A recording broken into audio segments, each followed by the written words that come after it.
Everyone, welcome back to my YouTube channel. Hope so आप सभी लोग बहुत ही अच्छे होंगे। आज की वीडियो एक नए टॉपिक की शुरुआत के साथ स्टार्ट करेंगे। आज मैं लेकर के आई हूँ क्लास 9th का चैप्टर नंबर 8 जिसका नाम है मोशन। इस चैप्टर को आज हम डिटेल में स्टडी करेंगे।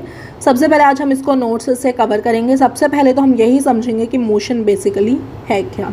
ये जो वीडियो है पूरी होने वाली है कि मोशन बेसिकली है क्या, मोशन हमें किसे कहते हैं, कब हम कहते हैं कि जो ऑब्जेक्ट्स हैं वो मोशन में मूव करें। इन सभी बातों के आज इस सिंगल वीडियो के अंदर आपको जवाब मिलेंगे। ठीक है, तो वीडियो को बिन स्किप करिए, एंड तक देखिएगा। वीडियो अच्छा लगे तो चैनल को लाइक शेयर सब्सक्राइब भी ज़रूर कीजिएगा। तो चलिए आज की वीडियो हम स्टार्ट करते हैं। देखो, वीडियो को स्टार्ट करने से पहले सबसे पहले तो हम चैप्टर के नेम को ही डिस्कस कर लेते हैं, जो आता है मोशन। सबसे पहले जब भी हम इस चैप्टर के नेम को पढ़ते हैं मोशन, तो सबसे पहले हमारे दिमाग में यही आता है कि मोशन बेसिकली है क्या, ये क्या भला है, ये क्या वर्ड है, इस वर्ड का मीनिंग क्या है। सबसे पहले तो हम यही समझ लेते हैं।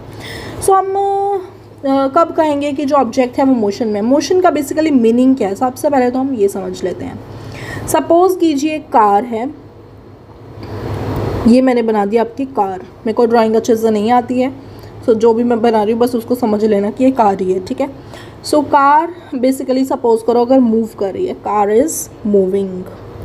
कोई भी चीज़ अगर मूव कर रही है तो उस चीज़ को, उस ऑब्जेक्ट को, उस बॉडी को हम कहते हैं कि वो मोशन में है।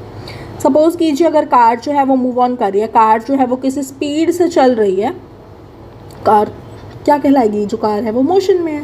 सपोज़ कीजिए अगर बस है, बस मूविंग, बस अगर चल रही है, सपोज़ करो कोई बस जो है वो दिल्ली से चंडीगढ़ जा रही है, तो बस क्या होगी, बस मूविंग हो गई। ठीक है, सपोज़ कीजिए अगर फ़िश जो है वो स्विम कर रही है, फ़िश जो है वो पानी में तैर रही है ना, तो फ़िश क्या हो गई, मोशन में हो गई। बर्ड्स अगर फ्लाई कर रही हैं, स्काई में जो बर्ड्स हैं वो फ्लाई कर रही हैं, तो बर्ड्स क्या हो गई, बर्ड्स मोशन में हो गई। आई होप सो आपको मोशन का मीनिंग सिंपल सा समझ में आ रहा होगा। मोशन बेसिकली क्या है, कोई भी चीज़, बॉडी या फिर हम कह सकते हैं कोई भी ऑब्जेक्ट अगर मूविंग है, कोई भी बॉडी या कोई भी ऑब्जेक्ट मूविंग है, वो रेस्ट पर नहीं होना चाहिए, बट ठीक है, वो रेस्ट पर नहीं होना चाहिए। वो चीज़, वो बॉडी या वो ऑब्जेक्ट जो है वो मूविंग होना चाहिए, रेस्ट पर नहीं होना चाहिए। इस चीज़ का आपको मेन ख्याल रखना। बॉडी, कोई भी ऑब्जेक्ट मूविंग होना चाहिए। अगर कोई बॉडी या कोई भी ऑब्जेक्ट मूविंग है तभी हम उसको कहेंगे कि वो मोशन के अंदर है, वो रेस्ट में नहीं होना चाहिए। इस बात का आप ध्यान रखना। सो मोशन के हमने यहाँ पे काफ़ी सारे एग्जाम्पल्स देखे। आई होप सो आपको मोशन वर्ड तो क्लियर हो ही गया होगा कि मोशन बेसिकली है क्या। ठीक है, अब हम एनसीईआरटी के लाइन टू लाइन एनसीईआरटी के थ्रू ही इस चैप्टर को मैं पढ़ा रही हूँ। कुछ भी चीज़ें ऐसी नहीं हैं जो एनसीईआरटी से आउटसाइड है। जो भी मैं आपको पढ़ा रही हूँ वो सब एनसीईआरटी की एज इट इज़ लाइन है। अगर आपको विश्वास नहीं होता आप अपने साइड में एनसीईआरटी रख सकते हैं, सो दैट आपको आप मेक श्योर करते रहें कि येस जो भी मैं पढ़ा रही हूँ वो सब एनसीईआरटी ही है। आउट ऑफ एनसीईआरटी कुछ पढ़ाया नहीं जाएगा, ना ही मैं पढ़ा रही हूँ। ठीक है, तो चलिए अब स्टार्ट करते हैं without wasting too much time. देखो, हमारी एनसीईआरटी कहती है कि कुछ जो ऑब्जेक्ट्स हैं, कुछ जो ऑब्जेक्ट्स होते हैं वो रेस्ट पर होते हैं, और कुछ जो ऑब्जेक्ट्स हैं वैसे होते हैं जो मोशन में होते हैं। ठीक है, कहता है इन एवरीडे लाइफ, हम अपनी डेली लाइफ के अंदर we see some objects at rest other in motion.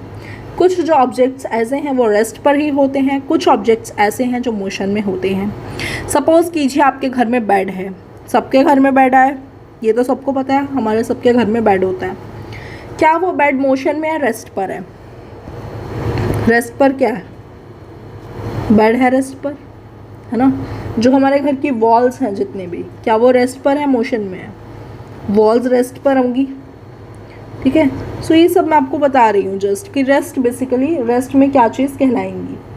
ठीक है, बेड हमारा, हमारी वॉल्स, हमारे मिरर अगर कमरे में लगे हुए हैं वो सभी क्या है, वो सभी रेस्ट पर है। कोई भी चीज़ अगर चल रही है, सपोज करो घर के अंदर कौन रह रहे हैं, हम पर्सन ही तो रह रहे हैं, हम लोग चल रहे हैं, हम ये तो नहीं है एक ही जगह पर फिक्स हैं, हम इधर से उधर, उधर से इधर चलते ही रहते हैं, चलते ही रहते हैं। So we are in motion. Persons motion के अंदर है, बाकी सारे जो घर की चीज़ें हैं वो रेस्ट पर हैं। जितनी भी चीज़ें हैं, चाहे आपका बाथरूम हो, वॉशरूम हो, जितनी भी चीज़ें हैं घर की रेस्ट पर हैं। बेड हो, कुछ मर्जी हो, सोफ़े हो, डाइनिंग रूम है आप सभी के घर में, डाइनिंग रूम में सोफ़ा सेट्स होते हैं सबके घर में, सोफ़े जितने भी हैं वो सभी रेस्ट पर हैं, ठीक है। बट जो हम लोग हैं हम मोशन में हैं। तो हमारी एनसीईआरटी यही कहती है कि हम डेली दिनचर्या में कुछ ऑब्जेक्ट्स देखते हैं जो रेस्ट पर होते हैं, कुछ ऑब्जेक्ट्स देखते हैं जो मोशन में होते हैं। अब हमें कुछ एग्जांपल्स दिए गए हैं मोशन के ही, वो हम देख लेते हैं जो जो एग्जांपल्स हमारी एनसीईआरटी देती है। सबसे पहला एग्जांपल हमारी एनसीईआरटी देती है बर्ड्स फ्लाई। जो बर्ड्स हैं वो स्काई में उड़ रही हैं, तो ये क्या हो गया, बर्ड्स जो है वो फ्लाई कर रही हैं, उनका काम चल रहा है अभी, तो birds is in motion, birds are in motion, birds जो है वो मोशन के अंदर है। दूसरा एग्जांपल हमारी एनसीईआरटी देती है फिश स्विम। जो मछली हैं वो पानी के अंदर तैर रही हैं, उनका काम अभी चल रहा है, वो तैर रही हैं, है ना, तो वो मोशन के अंदर हो गया, ठीक है। फिर कहता है blood flows through veins and arteries. जो ब्लड है वो वेन्स और आर्टरीज के थ्रू फ्लो कर रहा है। वेन्स और आर्टरीज आप सभी को पता है ब्लड वेसल्स हैं, आप साइंस के स्टूडेंट हैं, आप सभी को ये डीपली नॉलेज होगी इनकी। 8th क्लास तक आप सभी ने वेन्स आर्टरीज के बारे में काफ़ी कुछ पढ़ा है, 9th में भी पढ़ेंगे। तो जो हमारा ब्लड है वो वेन्स और आर्टरीज के थ्रू फ्लो कर रहा है, उस ब्लड अभी अपना काम कर रहा है, वो फ्लो कर रहा है ना। सो ब्लड भी किस में हो गया, ब्लड भी हमारा मोशन में हो गया। फिर हमारी एनसीईआरटी देती है एग्जाम्पल कार्स मूव, कि जो गाड़ियां हैं, जितने भी कार्स हैं वो सभी मूव कर रही हैं, तो वो भी क्या होंगी, कार्स भी किस में हो गई, कार्स भी हमारी मोशन में हो गई हैं, ठीक है जी। आई होप सो आपको यहाँ तक सभी कुछ क्लियर होगा। फिर हमारी एनसीईआरटी ने और एग्जांपल्स दिए हैं, जैसे कि atoms, molecules, atoms, molecules, planets, stars, galaxies, these are also in motion, ठीक है जी।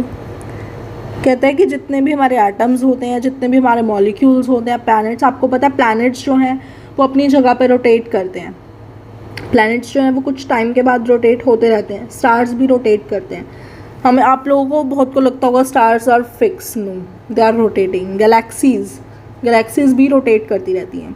सो जितने भी हमारे एटम्स होते हैं, जितने भी हमारे मॉलिक्यूल्स होते हैं, प्लैनेट्स होते हैं, स्टार्स होते हैं, गैलेक्सीज होते हैं, ये सब मोशन में हैं, क्योंकि ये सब ऐसी चीज़ें हैं जो रोटेट कर रही हैं। हमें ऐसा लग रहा है कि वो रोटेट नहीं कर रही, but they are rotating, so they are in motion, ठीक है। सो बच्चों, अब जो हमारे माइंड में क्वेश्चन आता है, आई डोंट नो आपके माइंड में आया नहीं या नहीं आया, बट मेरे माइंड में आया कि क्या क्वेश्चन है, वो मैं यहाँ लिख रही हूँ। When we can say that object is in motion. कहता है कि हम कब कह सकते हैं कि जो हमारा ऑब्जेक्ट है वो मोशन के अंदर है, ऐसा हम कब कह सकते हैं। सो इसका सिंपली आंसर है when time changes, position of object also changes, ठीक है। देखो ध्यान से सुनना बहुत, बस आप ना डीपली यहीं आपका ध्यान हो और कहीं ध्यान ना हो। अगर आपके पास ईयरबड्स हैं, कानों में लगाने वाले लीड हैं, तो आप वो लगा लीजिएगा, क्योंकि ऐसा ना हो कि आपको डिस्टर्बेंस हो कोई भी, तो आपको एक दो वर्ड आपका छूट जाए, फिर आप थोड़ा वो करें, है ना। सो आप डीपली अगर अंडरस्टैंड करना है तो अगर आपके पास लीड्स हैं, या फिर आप कमरा लॉक कर लीजिए, उसके बाद आप वीडियो देखिएगा, ताकि आपको बहुत ध्यान से हर चीज़ समझ आए, डीपली हर वर्ड की आप अंडरस्टैंडिंग कर सके, कोई भी वर्ड, कोई भी टॉपिक आपका मिस ना हो जाए, छूट ना जाए, ठीक है। जस्ट इसीलिए देखो, जैसे जैसे कहता है, जैसे जैसे टाइम चेंज करता है, वैसे वैसे अगर ऑब्जेक्ट की पोजीशन चेंज हो रही है, तभी हम कहेंगे कि जो ऑब्जेक्ट है वो मोशन के अंदर है। जैसे जैसे हमारा टाइम चेंज हो रहा है, वैसे वैसे अगर ऑब्जेक्ट की पोजीशन भी चेंज हो रही है, तभी हम कहेंगे कि जो ऑब्जेक्ट है वो हमारा मोशन के अंदर है, ठीक है जी। ये लाइन आपको बिल्कुल भी नहीं भूलनी है, ये बहुत ही की पॉइंट हो गया। जैसे जैसे टाइम चेंज कर रहा है, position of object also changes. अब इसका मैं कैसे आपको एग्जांपल दे सकती हूँ? तो ऑब्जेक्ट हमारा मोशन में हो गया, ठीक है। अब देखो इसका एक एग्जांपल आप सुन लो ताकि आपको अपने माइंड में आप रिमेंबर कर सको, याद रख सको। सपोज़ कीजिए बेटा आपके पास प्लैनेट्स हैं, ठीक है। आपके पास मार्स, जुपिटर, वीनस, नेपट्यून, ये सब प्लैनेट्स हैं, अर्थ, ठीक है। ये सब आपके पास प्लैनेट्स हैं। सपोज़ कीजिए टाइम हो रहा है सुबह के 9 बज रहे हैं, 9 AM, ठीक है। टाइम जो है वो सुबह के 9 बज रहे हैं, मॉर्निंग के 9 o'clock वर्क। अब जो हमारा अर्थ है वो 9:01 पे थोड़ा सा रोटेट किया, ठीक है। 9:04 पे सपोज करो और थोड़ा सा रोटेट कर रहा है, 9:08 पे और थोड़ा सा कर रहा है, 9:10 पे और थोड़ा सा कर रहा है, 9:15 पे और कर रहा है, 9:20 पे और कर लिया। मतलब थोड़ा थोड़ा वो टाइम जैसे जैसे चेंज हो रहा है, टाइम जैसे जैसे आगे बढ़ रहा है, टाइम चेंज हो रहा है, तो जो अर्थ की पोजीशन है वो भी चेंज हो रही है। सो हम उसको क्या कहेंगे? अर्थ जो है वो हमारा मोशन में है, क्योंकि जैसे जैसे हमारा टाइम चेंज हुआ तो जो हमारा अर्थ की पोजीशन थी, यानी कि पोजीशन ऑफ ऑब्जेक्ट, वो भी चेंज हुई। जैसे जैसे हमारा टाइम चेंज हो रहा है, ऑब्जेक्ट की पोजीशन भी अगर चेंज हो रही है टाइम के साथ साथ, ऑब्जेक्ट की पोजीशन भी अगर चेंज होती है, तो हम उस ऑब्जेक्ट को, उस बॉडी को कहते हैं कि वो मोशन के अंदर है। आई होप सो आपको ये चीज़ बहुत अच्छे से क्लियर हो गई होगी। मुझे लगता है मोशन शब्द, मोशन वर्ड का मीनिंग अब आप कभी नहीं भूलने वाले हैं कि मोशन बेसिकली है क्या। हमने पूरे 10 मिनट के अंदर, एनसीईआरटी में 3 to 4 लाइन है, हमने इस टॉपिक को पूरे 10 मिनट में कवर किया है, क्योंकि हमने डीपली चीज़ों को समझा है। तो प्लीज़ आप बहुत ध्यान से वीडियो को सुनिएगा। एनसीईआरटी हो सके साइड में एनसीईआरटी रख लीजिएगा, कॉपी पेन हो सके कॉपी पेन, जैसे आपको ठीक लगे आप वैसे कर लीजिएगा, बस ध्यान से आप अंडरस्टैंड कीजिएगा, ठीक है। फिर हमारी एनसीईआरटी कहती है, however there are situations where the motion is inferred through indirect evidences. कहती है हमारी एनसीईआरटी कि यहाँ पर कुछ ऐसी सिचुएशंस भी हैं जहाँ पे मोशन में कुछ इनडायरेक्ट एविडेंस हो रहा है। जैसे कि यहाँ पर हम एग्जाम्पल, सॉरी हाईलाइटर चल गया गलती से, कहते हैं यहाँ पर हम एग्जाम्पल ले सकते हैं मोशन ऑफ एयर। क्या आप सभी को पता है कि एयर भी मोशन करती है ना? एयर भी जो है वो मूवमेंट करती है, एयर चल रही है ना, हवा, तो वो मोशन में है। तो कहता है कि motion of air by observing the movement of dust. Motion of air हो रहा है, मोशन ऑफ एयर अगर हो रहा है तो हम क्या कर रहे हैं, हम क्या क्या चीज़ें ऑब्जर्व कर रहे हैं? डस्ट की मूवमेंट को ऑब्जर्व कर रहे हैं, ठीक है। मूवमेंट ऑफ लीव्स, पत्तों की मूवमेंट को भी हम वहाँ पे ऑब्जर्व कर रहे हैं। Branches of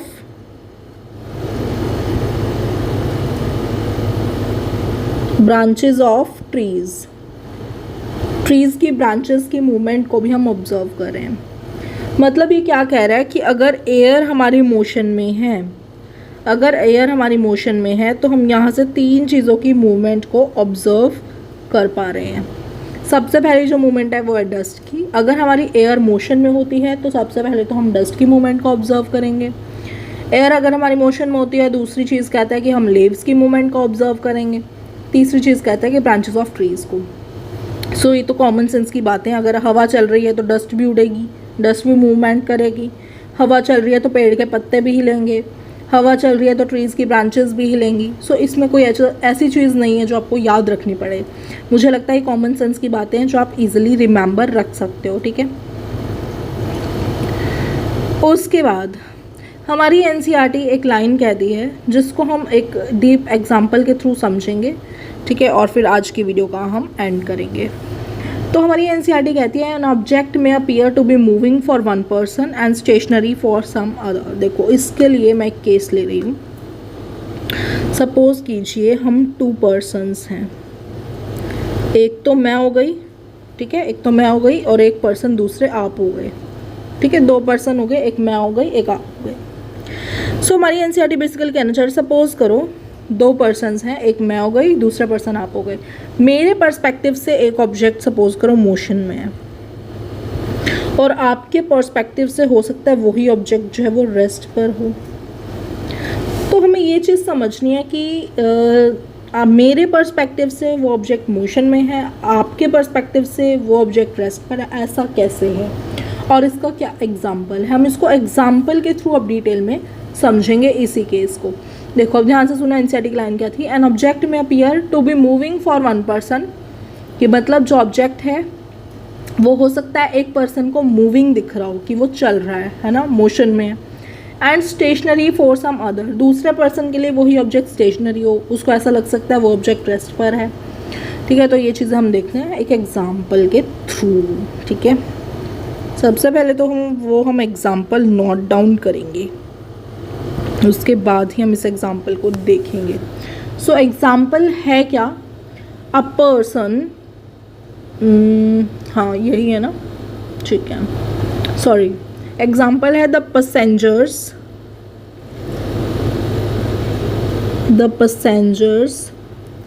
in a moving बस। ठीक है, the passengers in a moving bus, the road side trees. मैं बड़े ध्यान से समझाऊंगी, बस आप अभी सुनते रहो। ठीक है, बहुत ध्यान से हम एक एक चीज़ समझ रहे हैं, कोई हमें जल्दबाजी नहीं है। The road side trees appear to be moving backwards. ठीक है, the passengers in a moving bus, the road side trees appear to be backward. ये हमारा एग्जाम्पल है किसका, जिसमें मैंने कहा था कि दो पर्सन है, एक मैं हूँ और एक आप हैं। मेरे पर्सपेक्टिव से एक ऑब्जेक्ट मोशन पे हो सकता है, आपके पर्सपेक्टिव से वही सेम ऑब्जेक्ट रेस्ट पे हो सकता है। तो अब इस एग्जाम्पल के थ्रू हम उसको समझेंगे। सबसे पहले लाइन कहती है the passengers in a moving बस। सबसे पहले एक बस बना लेते हैं हम। इस बस के अंदर कुछ पैसेंजर्स बैठे हुए हैं और ये जो बस है ये क्या है, मूविंग है, ये बस चल रही है। तो कहते हैं पैसेंजर्स इन द मूविंग बस। पैसेंजर्स क्या होते हैं, वो पर्सन जो बस के अंदर ट्रैवल कर रहे हैं। तो कुछ पैसेंजर्स हैं बस के अंदर है। Road side trees appear to be moving backward. ठीक है, अब हम यहाँ पे बना लेते हैं कुछ रोड साइड ट्रीज। सपोज करो मैंने यहीं पे बना दिए ट्रीज, यहीं से हम समझ जाएंगे। ये मैंने बना दिए कुछ पेड़। देखो अब बड़े ध्यान से इसको समझना। यहाँ पर मैं ले लेती हूँ हाइलाइटर भी, ताकि आपको अच्छे से क्लियर हो जाए। बस जो है वो आगे मूव ऑन कर रही है। जैसे जैसे बस आगे मूव ऑन करेगी, आपको ऐसा लगेगा कि जो ट्रीज हैं वो पीछे की ओर जा रहे हैं। किस किस ने ये चीज़ें नोटिस किया, और आई होप सो मेरी तरफ से सबने की होंगी, कि जैसे जैसे जो बस है वो आगे अगर मूव ऑन कर रही है तो जो ट्रीज हैं वो पीछे मूवमेंट करते हैं। अब देखो ध्यान से सुनना बस हर चीज़ को, ठीक है, ध्यान से बस यही कान लगा के सुनो। अब देखो सपोज करो एक पर्सन बाहर खड़ा है बस के, ये पर्सन आउटसाइड द बस है। ये पर्सन जो मैंने अभी राइट से बनाया यहाँ पर, ये पर्सन बाहर खड़ा है बस के। इस पर्सन के अकॉर्डिंग ये बस जो है मूविंग है या स्टेशनरी है। ऑफ कोर्स ये जो बस है इसको ये क्या दिख रही है कि ये जो बस है वो मूविंग है। बट इस पैसेंजर के अकॉर्डिंग अगर मैं बात करूं जो बस के अंदर है, इसका पर्सपेक्टिव क्या है कि जो बस है वो रेस्ट पर है, क्योंकि ये तो अपनी सीट पर बैठा हुआ है। सो यही हो गया कि एक पर्सन के पर्सपेक्टिव से जो बस है वो मूविंग हो रही है, जो दूसरा है उसके पर्सपेक्टिव से जो बस है वो रेस्ट पर हो रही है। ठीक है, जो बस के अंदर बैठा पैसेंजर वो कह रहा है कि मैं रेस्ट पर हूँ क्योंकि वो अपनी सीट पर बैठा है। बट अगर कोई बाहर से बस को देख रहा है, कोई भी पर्सन बाहर से बस को देख रहा है, चलती हुई बस को, मूविंग बस को, तो वो कह रहा है कि जो बस है वो मूव कर रही है, बस जो है वो मोशन में है। ठीक है, आई होप सो आपको ये केस बहुत अच्छे से क्लियर हो गया होगा कि दो पर्सन है, एक का पर्सपेक्टिव, दोनों के पर्सपेक्टिव जो है वो डिफरेंट हो सकते हैं। एक का पर्सपेक्टिव अगर मोशन में है, दूसरे का पर्सपेक्टिव रेस्ट में है। जैसे कि मेरा पर्सपेक्टिव मोशन में था, वहाँ पे यहाँ पे अब इस पर्सन का पर्सपेक्टिव जो कि बस के बाहर खड़ा है, इसका पर्सपेक्टिव मोशन में है। अब आप लोगों का पर्सपेक्टिव रेस्ट पे था पिछले केस में, अब जो अंदर है बस के पर्सन उसका पर्सपेक्टिव रेस्ट पर है। आई होप सो आपको यहाँ तक वीडियो अच्छे से समझ आया होगा। आज की वीडियो के अंदर हमने यही पढ़ा कि मोशन क्या होता है, कौन से ऑब्जेक्ट्स को हम कह सकते हैं कि वो मोशन में है, फिर हमने ये वाला केस पढ़ा कि दोनों के पर्सपेक्टिव जो है वो डिफरेंट हो सकते हैं। एक का पर्सपेक्टिव अगर मोशन में है, दूसरे का पर्सपेक्टिव रेस्ट पर भी हो सकता है। तो आज की वीडियो में इतना ही, मिलते हैं आपसे नेक्स्ट वाली वीडियो के अंदर। होप सो आपको यही वाली वीडियो बहुत ही अच्छे से क्लियर हो गया होगा, हर कॉन्सेप्ट हर टॉपिक आपको अच्छे से समझ आया होगा। फिर भी आपको कोई डाउट है तो आप मुझे कमेंट सेक्शन में लीव कर सकते हैं, I will reply for sure. मिलते हैं आपसे नेक्स्ट वीडियो के अंदर। Thanks for watching this video. अगर आपको वीडियो अच्छा लगा हो तो चैनल को लाइक शेयर सब्सक्राइब करना बिल्कुल भी मत भूलिएगा। ज़्यादा से ज़्यादा सपोर्ट दिखाइएगा ताकि आपको टाइम टू टाइम और डेली वीडियोस रेगुलरिटी में आएँ। So stay tuned for the next upcoming video. Thanks for watching this video. Bye bye. Take care.